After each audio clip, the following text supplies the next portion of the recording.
Okay, for number 7, we're given a little interval here. It says the acidity in a swimming pool is considered normal if the average is between 7 and 7.8 for the pH. If the first two readings are 7.2 and 7.6, which value for the third reading will result in an overall rating of normal? So basically, they want to know which of these four choices, if we consider it with those other two that are given, if we average them out, will fall somewhere in this window between 7 and 7.8.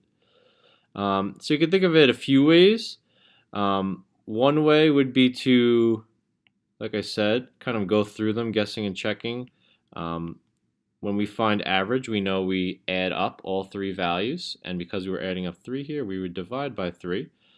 So we can check if we did 6.2 here, 7.2 plus 7.6 plus that's 6.2 would give us, let's check, 20.8, and 20.8 divided by 3 would be 6.93. So just to show you here,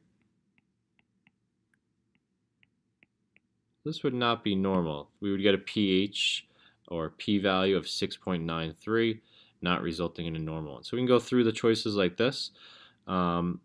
You can be a little bit more strategic with this and kind of solve it algebraically, where instead of dividing by 3, we're simply finding a sum between 21 and, if we multiply 7.8 by 3, we'll get 23.4.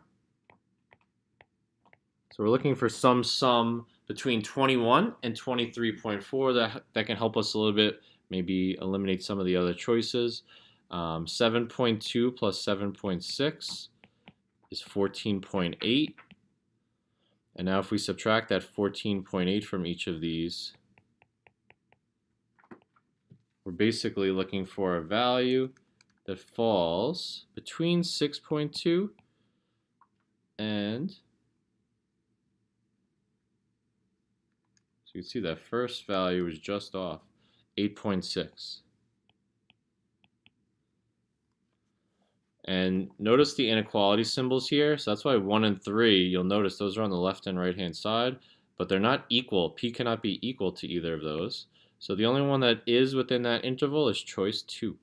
So 2 strategies to solve this one: guessing and checking, plugging in the 4 possible answers like we did on the right hand side, and just seeing what they work out to. The algebraic way of solving this, we multiplied by 3 because we're kind of like solving for the average. Instead of dividing by 3, we multiplied by 3 to get to 21.